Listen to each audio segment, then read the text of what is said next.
le Great Divide Trail. L'une des randonnées les plus difficiles au monde. 1200 km à travers les Rocheuses canadiennes. C'est une aventure au cœur des paysages les plus grandioses et sauvages. Et pour moi, cela représentera l'expérience d'une vie.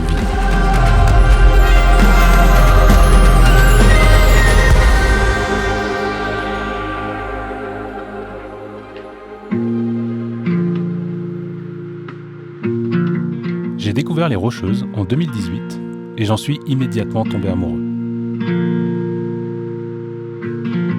Quand ma compagne et moi avons décidé de quitter le Canada, j'ai ressenti le besoin de revenir une dernière fois. Un dernier adieu pour clore ce chapitre de ma vie.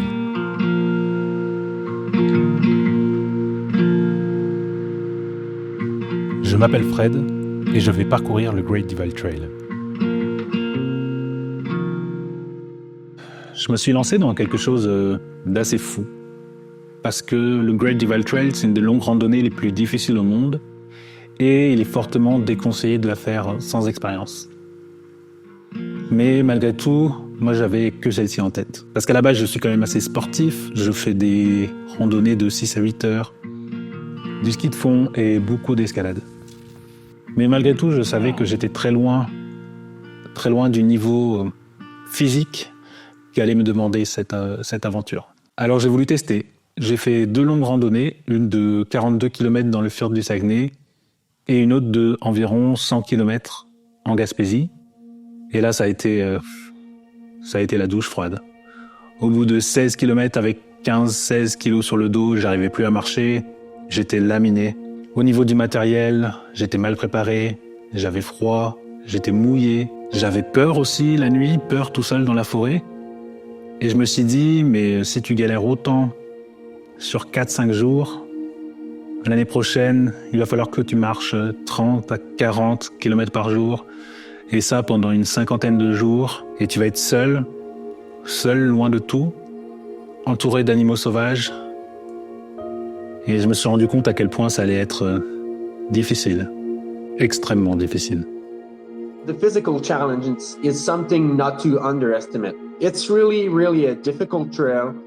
Even for experienced hikers, it's relentless. My best advice would be do another long hike. Make sure you're physically and mentally prepared. I would pack my pack like 40 pounds heavy and just go on these 20 kilometer. And I would do like at least 2,000 stairs every time. And just have fun, you know? It's one of the most magnificent long distance hiking trails in the entire world. J'ai pris les choses en main. Ça devrait bien aller. Pendant 9 mois, chaque dimanche, j'ai marché des dizaines de kilomètres à travers Montréal avec des poids dans mon sac. J'ai également effectué un entraînement qui m'a aidé à me renforcer physiquement et mentalement. Le but, c'est de demander une tâche qui est presque difficilement réalisable physiquement pour que les gens puissent dans leurs ressources mentales et qu'ils en chient. La GDT, c'est bien plus qu'un défi physique. Elle requiert une organisation complexe et une gestion minutieuse. Pour la nourriture, j'avais prévu une centaine de repas et de collations. Je devais manger environ 4000 calories par jour. J'ai mis le tout dans plusieurs boîtes que j'ai envoyées à des endroits stratégiques. Au niveau du matériel, je devais rester léger tout en étant prêt à affronter le froid, les tempêtes, la faune et les imprévus. J'ai également suivi des formations et testé mon équipement en situation réelle.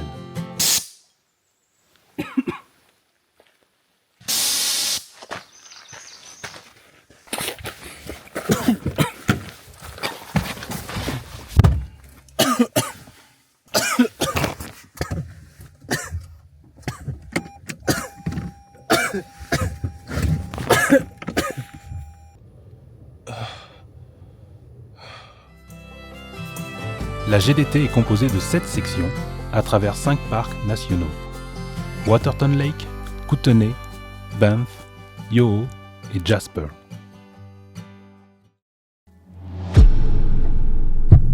Ça y est, le moment est venu de partir.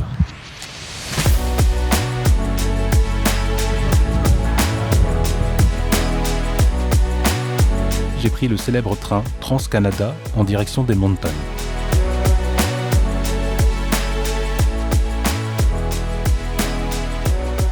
Pendant ces longues heures de trajet, je me suis laissé emporter par les paysages infinis du Canada.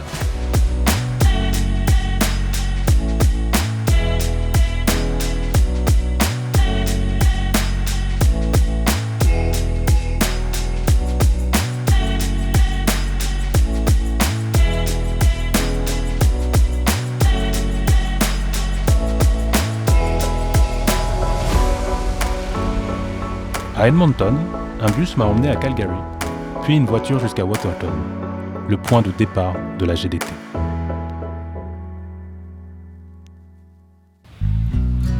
L'aventure commence enfin. Je suis encore fatigué, car le vent de Waterton a soufflé sans relâche toute la nuit. Jour 1, je quitte le village de Waterton pour aller jusqu'à la frontière américaine. Aujourd'hui, une randonnée facile de 14 km. J'ai un peu de mal à lancer la machine, mais petit à petit, je trouve mon rythme. À la frontière, l'émotion me submerge. 2 jours de voyage, une année de préparation, c'est réel. Et voilà, on y est, au début du Great Divide Trail, là où tout commence. Let's go!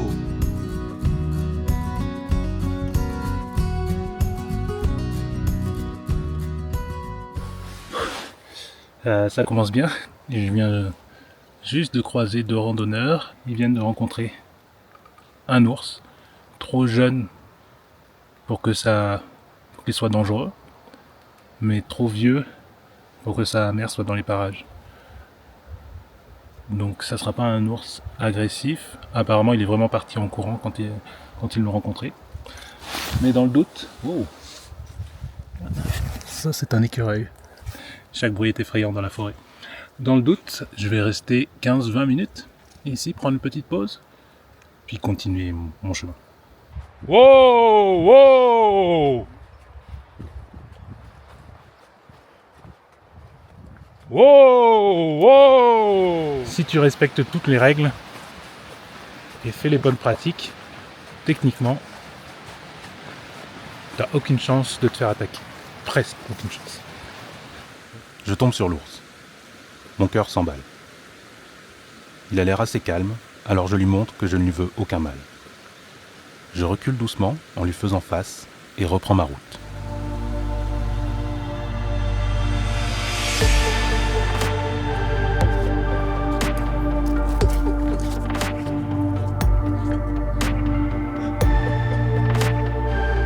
Le lendemain, le poids du sac de 17 kg se fait vraiment sentir.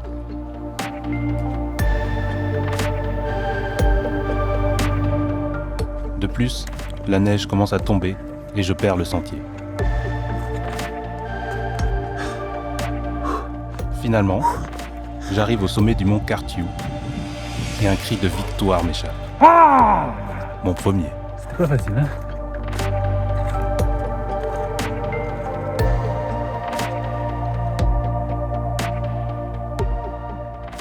J'arrive à Akamina Creek, mon bivouac. C'était une journée très intense. J'ai eu 4 ou 5 heures de neige en haut des cols que j'ai fait. Et en redescendant sur Cameron Lake, j'ai de nouveau croisé un ours, donc ça fait 2 en 2 jours. Mais là j'ai rebroussé chemin, j'ai attendu 20 minutes, il n'est pas parti, donc j'ai dû prendre un chemin alternatif. Je me suis retrouvé tout mouillé. Voilà, sinon à part ça c'était quand même une très bonne journée malgré tout. Mais j'espère que c'était la plus dure du Great Divide Trail parce que c'était d'une violence assez intense. Je me réveille dans un froid glacial. La nuit a été particulièrement difficile. 2e jour, petite surprise qui m'attend. Il a neigé toute la nuit. Ma tente est presque écrasée par la neige. La journée commence très mal. Je prends malgré tout mon élan. La montée vers le mont Roé est un véritable défi. 800 mètres de dénivelé dans la neige. La pente est si raide et glissante que je dois zigzaguer pour avancer, progressant péniblement, mètre par mètre. Arrivé au sommet, le brouillard m'envahit et je me retrouve sans repère. J'avance, désorienté, le GPS ne fonctionnant pas à cause des conditions. Je me retrouve soudain au bord d'une falaise. Je suis à la limite de la panique. Avec la neige et sans voir à 10 mètres, là faut pas aimer la vie là, pour continuer dans ces conditions. Perdu, j'écris à mon frère via mon téléphone satellite. Il me conseille de rebrousser chemin, c'est trop dangereux. Je suis d'accord et fais demi-tour. Finalement, grâce à une éclaircie, je retrouve enfin ma route et continue. Et dire que je pensais qu'il fallait désescalader ça. Heureusement que je ne l'ai pas fait. Je ne serais plus de ce monde. La neige ne cesse de tomber et j'avance trop lentement. Après 14 heures de marche, je n'ai plus de force.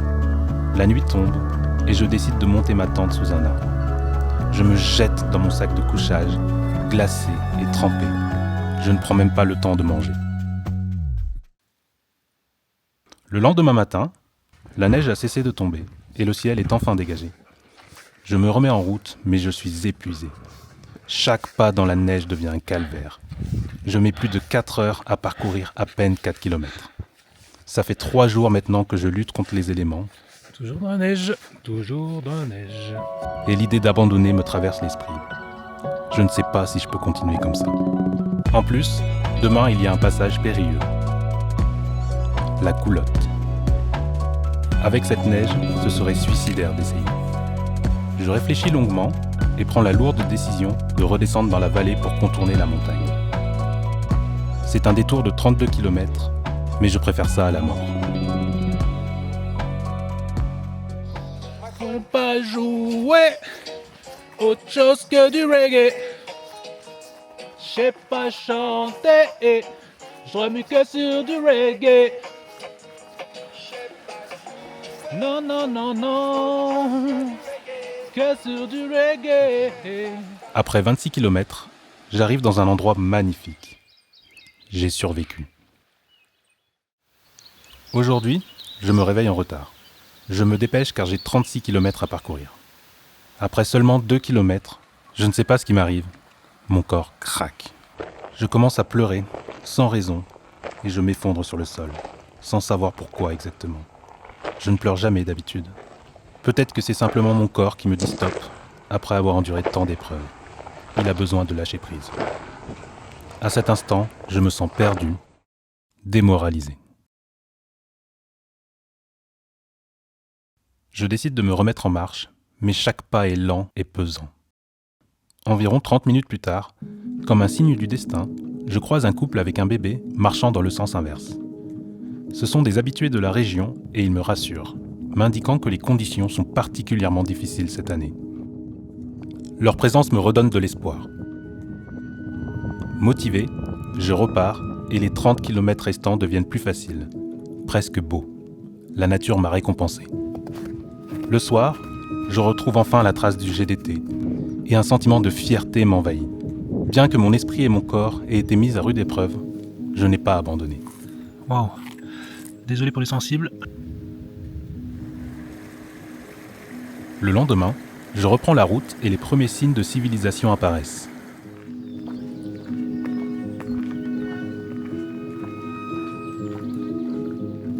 Je m'approche de Coleman, qui marque la fin de la section A.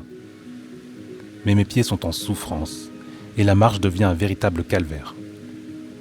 Je n'en peux plus. À ce stade, je ne pense plus et marche machinalement comme un robot.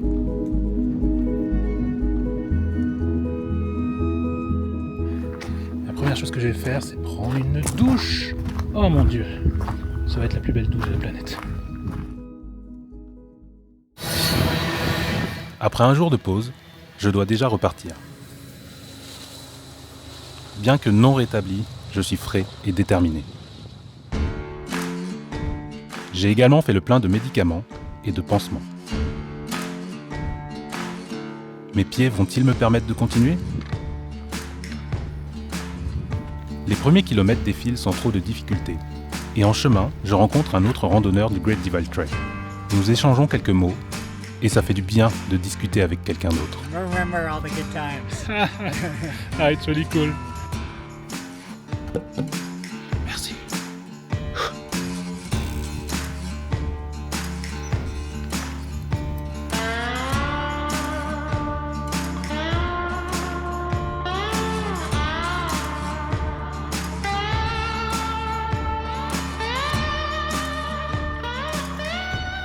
Mon premier bivouac sera Window Mountain Lake.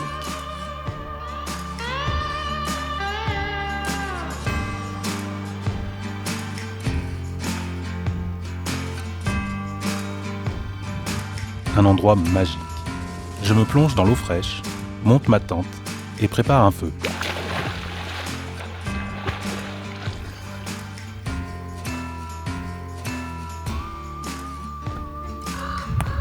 La soirée se passe dans la tranquillité.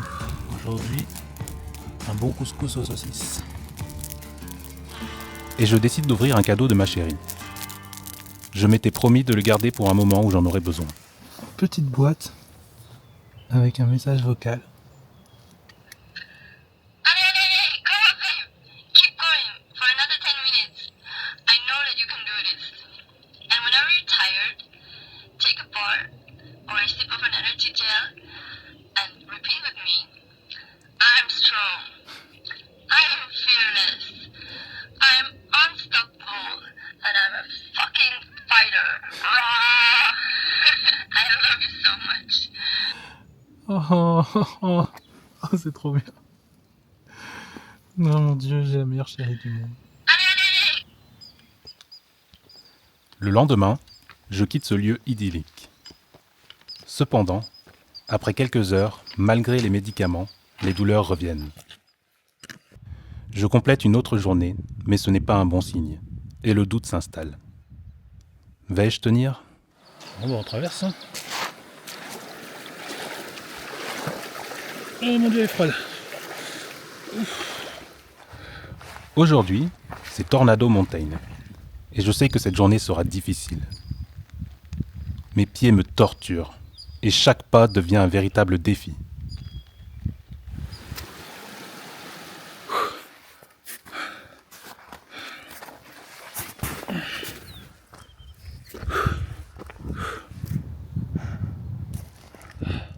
Je me motive avec du Metallica et après 1 heure d'efforts intenses, j'arrive enfin au sommet.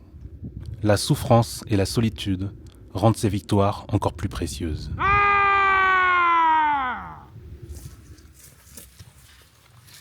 Le soir, j'arrive à Hidden Creek et, problème, je me rends compte que mon gaz est vide.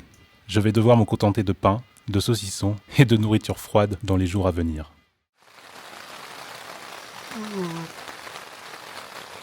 Je me réveille sous la pluie battante.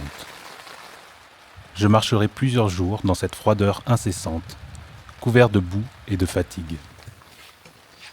Mes affaires sont trempées. L'humidité m'envahit, mais je trouve la force de me lever chaque matin en me répétant à de nombreuses reprises « Si tu souffres, trouve l'endurance. Si tu souffres, trouve l'endurance. »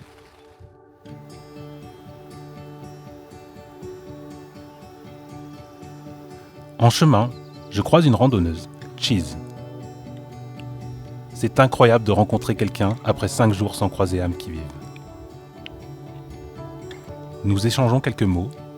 Elle me parle de la section C, impraticable à cause de la neige.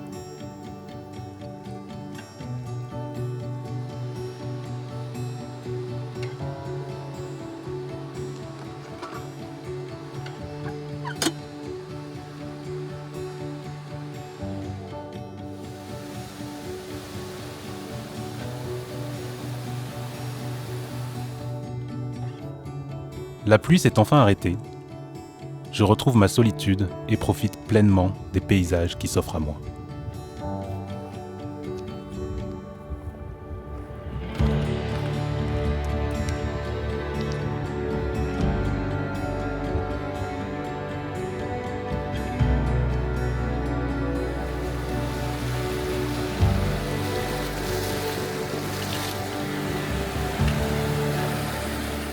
Dalle au porc séché. Délicieux.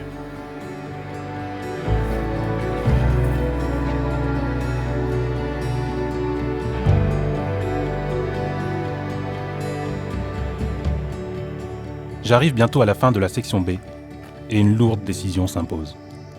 Il y a encore trop de neige sur la section C et l'état de mes pieds a empiré. Je dois faire une pause. Malheureusement, mon calendrier n'est pas modifiable et je vais devoir sauter la section suivante. Pourtant, je ne ressens pas de tristesse. J'ai déjà accompli bien plus que ce que je pensais possible. C'est ma seule option si je veux atteindre l'objectif final.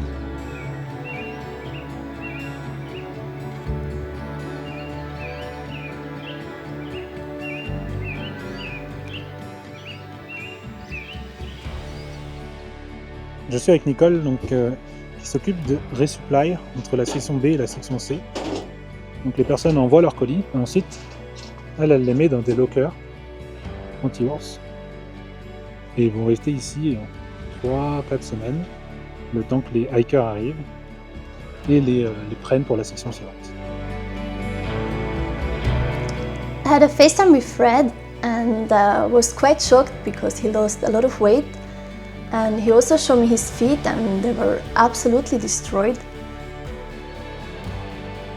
Had no idea how he was able to walk like that.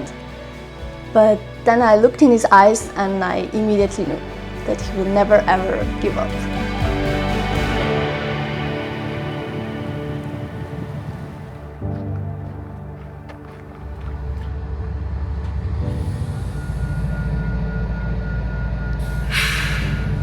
Après 10 jours de repos à Calgary, je repars, excité à l'idée de pouvoir continuer l'aventure. Mes pieds ont récupéré, j'ai acheté des nouvelles chaussures. Donc là c'est parti. C'est parti pour la section D.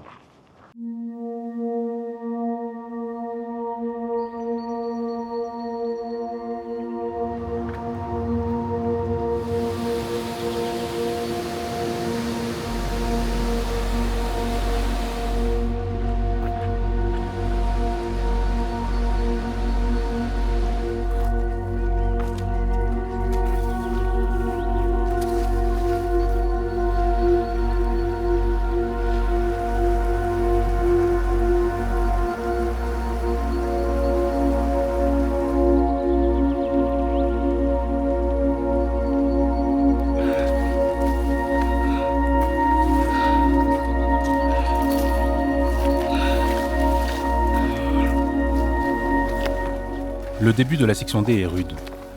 Une trentaine de kilomètres à lutter contre les buissons et la forêt, à accumuler griffures et éraflures.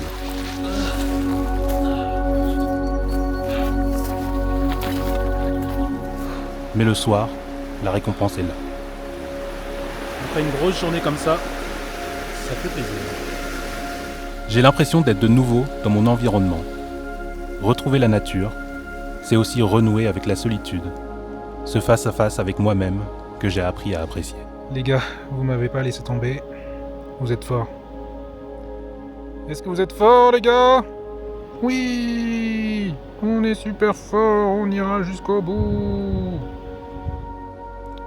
Le lendemain, le réveil est glacial, mais je suis heureux. Mon corps se réhabitue à la marche. Je le sens, désormais plus rien ne peut m'arrêter.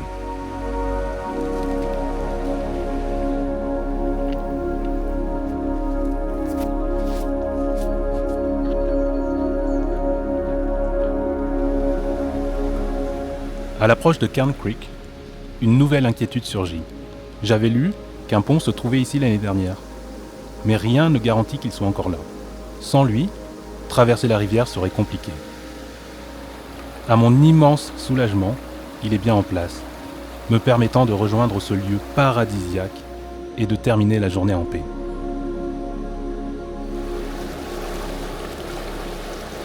Je sais pas pourquoi à chaque fois que j'installe la tente, il y a une invasion de fourmis, guêpes et autres insectes. C'est fou, non? Elles partent quand la nuit tombe. Le lendemain, je commence les pieds dans l'eau. Les rivières débordent et je dois marcher dans 20 à 30 cm d'eau glacée sur des centaines de mètres. La douleur est si intense que je dois m'arrêter tous les 30 pas pour soulager mes pieds. Heureusement, après 30 minutes, le chemin s'éloigne de la rivière et je retrouve enfin une route sèche. If you're up there, somewhere feeling lonely, you're not the only one. You're not the only one. La marche devient facile et après plusieurs kilomètres, j'arrive sur la plaine de House River. Le décor est à couper le souffle. Montagnes imposantes, rivières scintillantes et une solitude propice à la contemplation. Je plante ma tente près de l'eau, face à ce paysage d'une beauté rare. L'instant est hors du temps.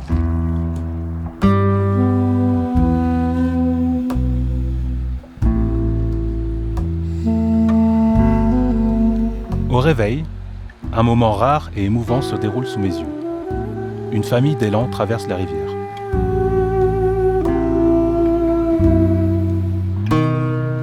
Je poursuis ma route à travers des paysages magnifiques, longeant des rivières et des marécages où la nature est d'une beauté brute. La marche est difficile, mais les vues me fascinent.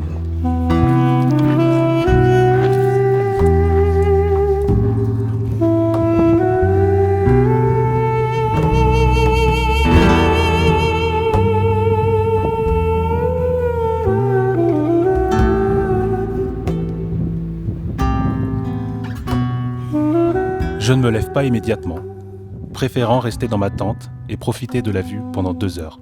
C'est incroyable comme le paysage est magnifique.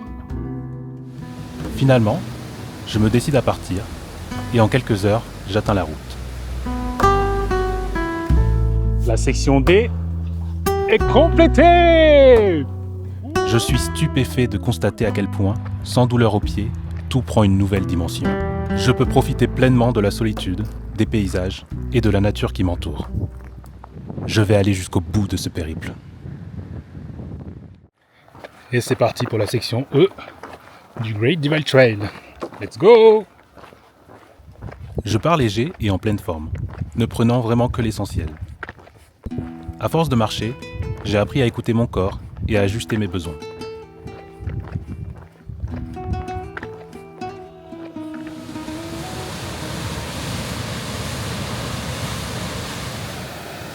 J'avais prévu de faire une petite journée, mais je me sens physiquement au top.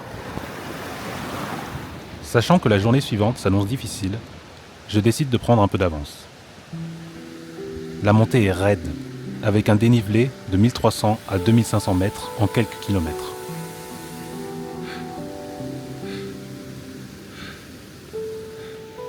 Finalement, je choisis de m'arrêter à 4 km du col, car la neige commence à apparaître et j'anticipe des conditions plus difficiles au sommet. Le lendemain, dès le réveil, je m'élance dans une montée exigeante.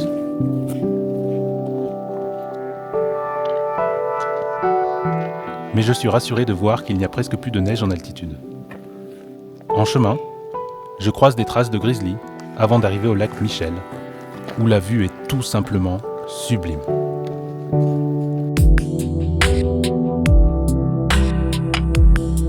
Deux lacs azur encerclés par des montagnes enneigées.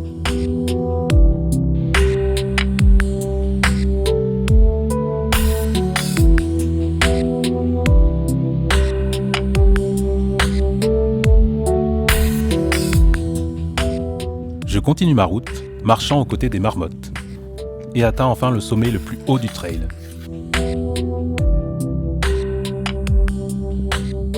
L'émotion est forte en arrivant là-haut.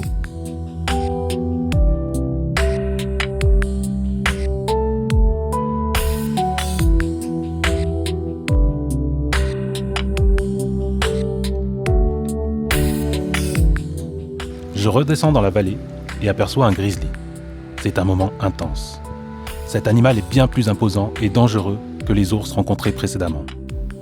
Je le contourne calmement, tout en restant vigilant.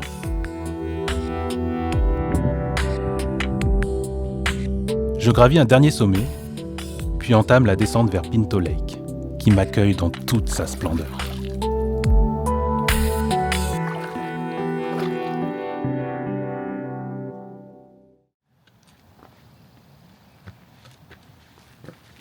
Le lendemain, je m'enfonce dans la forêt. Soudain, dans une clairière, un grizzly apparaît à une centaine de mètres. Je fais demi-tour et décide d'attendre qu'il s'éloigne. Mais, lorsque je reviens, il est toujours là. Là, j'ai pris une mauvaise décision, une décision de débutant. Au lieu d'attendre 20, 30 minutes pour être sûr que le grizzly s'en aille, je ne sais pas pourquoi, j'étais fatigué, j'étais impatient et j'ai décidé de le contourner. Malheureusement, je ne pouvais pas le contourner à 300, 400 mètres comme la veille. Je pouvais être à maximum 150 mètres parce qu'il y avait une montagne qui bloquait. Donc j'ai commencé à le contourner dans des sortes d'éboulis de rochers. Il était assez difficile de marcher. J'étais stressé et à un moment j'ai glissé. J'ai glissé, ça a fait du bruit. Je me suis retourné et là j'ai vu l'ours regarder dans ma direction et se mettre sur ses deux pattes arrière. Et puis il a commencé à me courir dessus. Courir en grognant. Je sentais qu'il était énervé. Et là j'ai paniqué. La lisière de la forêt était à environ 50-100 mètres. Et je sais pas, dans ma tête, je me suis dit si tu atteins cette lisière, il ne te verra plus et peut-être qu'il va s'arrêter. Donc j'ai commencé à marcher très vite. Et l'ours me courait dessus. Puis je me retournais à chaque fois et je voyais l'ours à 100 mètres, à 90 mètres, 70 mètres, 60 mètres, 50 mètres. Et là je me suis dit, mais mon Dieu, tu vas te faire bouffer, ça y est, c'est la fin, quoi. Et j'ai eu un éclair de lucidité. Je savais, parce que j'avais fait des cours de survie et puis suivi des formations, je savais que si on s'enfuit devant un animal sauvage, eh ben, il nous considère comme une proie. Et là, donc c'est sûr qu'il va nous attaquer. Donc j'ai pris mon courage à deux mains. J'ai pris mon bâton de randonnée dans la main gauche, ma bombe au poivre dans la main droite. Et je me rappelle qu'à ce moment-là, la seule pensée que j'ai eue, c'était pour ma femme. Et j'étais désolé en fait, j'étais triste et désolé. Dans ma tête, c'était désolé ma chérie, je rentrerai pas à la maison. Et avec cette pensée en tête, je me suis retourné. Mon corps partait pour la guerre en fait. Et je me suis retourné et j'ai commencé à lui courir dessus en criant de toutes mes forces.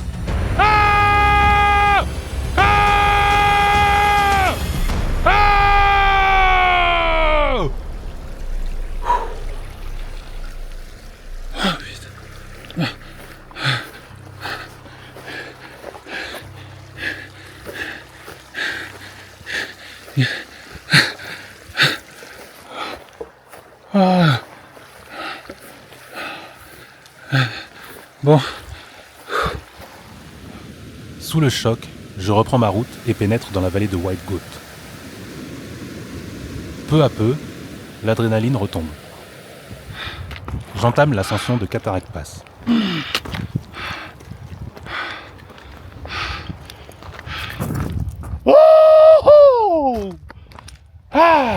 Au sommet, le spectacle me coupe le souffle. Un lac turquoise, lové entre des montagnes enneigées, d'où naît une rivière qui serpente à travers des prairies fleuries. L'instant est suspendu, irréel. Une telle beauté me fait oublier, ne serait-ce que pour un instant, que 2 heures plus tôt, un ours me courait après.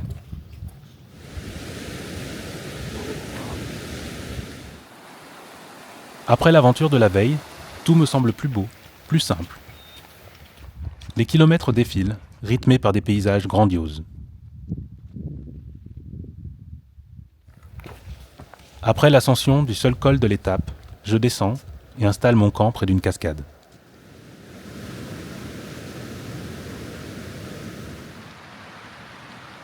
Le lendemain, je pars tôt et continue de profiter pleinement de la solitude. Je ne suis qu'un marcheur parmi les montagnes, plongé dans mes pensées. Ici, tout est simple. Avancer, respirer, observer. En fin de journée, le camping Mary Schaeffer apparaît comme un havre de paix. Un point de repos mérité après cette marche silencieuse au cœur de la nature.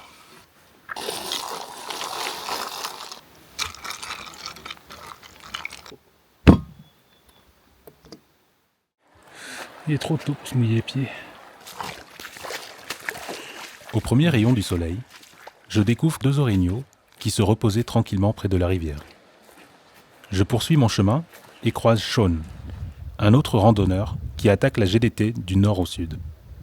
Je termine la journée en arrivant au début du mythique Skyline Trail. L'atmosphère change. Ce sentier est plus fréquenté et je commence à croiser plusieurs randonneurs. Je sens que je me rapproche de Jasper et la fin de la section E.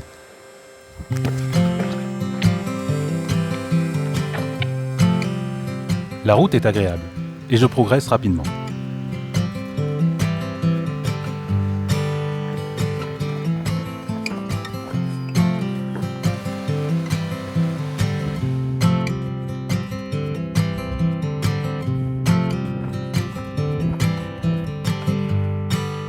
En chemin, je n'ai pas pu résister à l'envie de me jeter dans un lac frais et revigorant, avant d'attaquer l'ascension du Notch.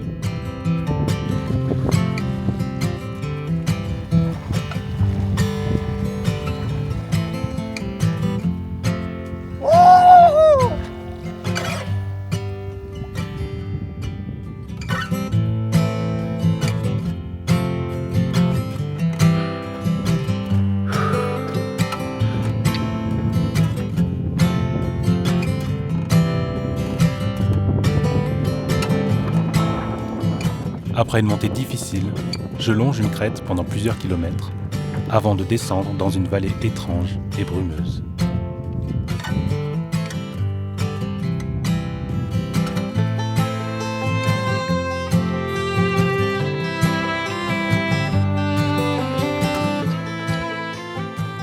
Les derniers kilomètres sont faciles.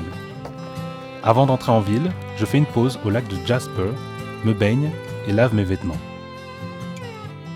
Ça fait plus d'1 semaine que je n'ai pas pris de douche et je porte la même chemise depuis 40 jours.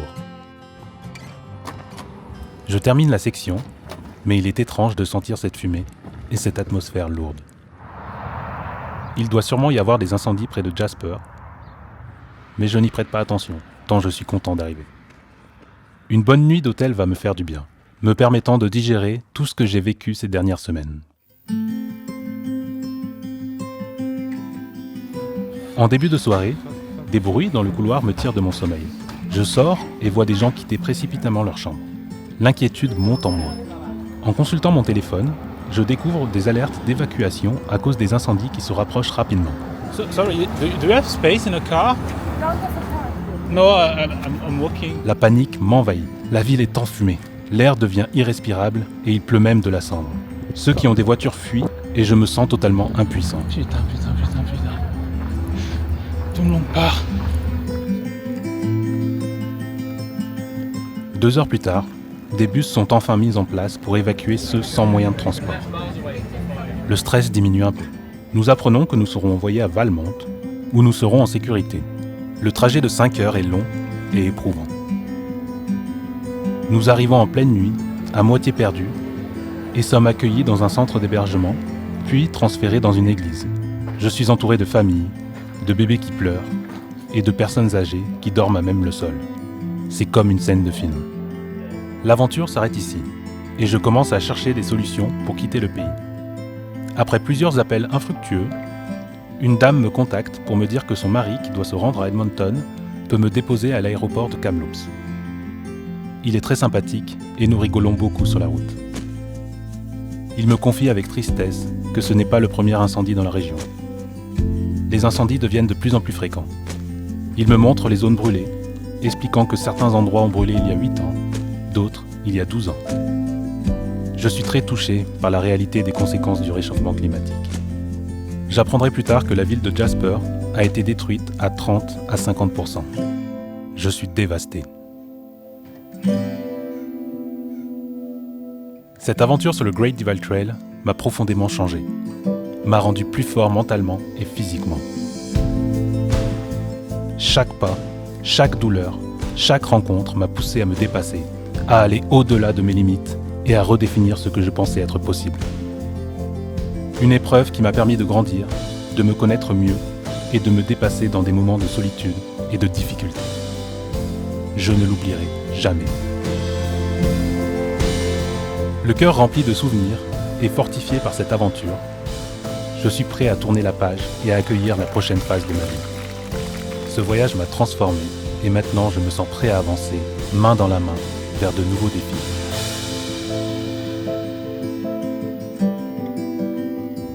Goodbye, Canada!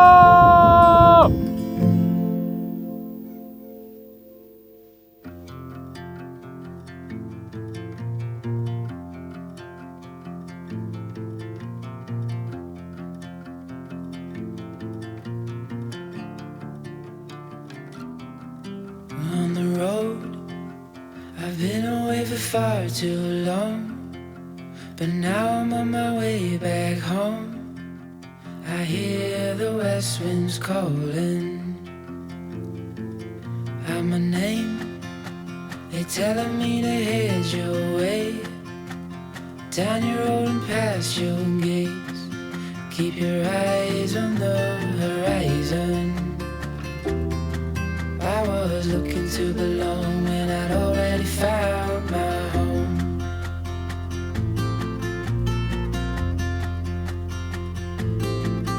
Won't be long, I'm there before the setting sun, for you to fall into my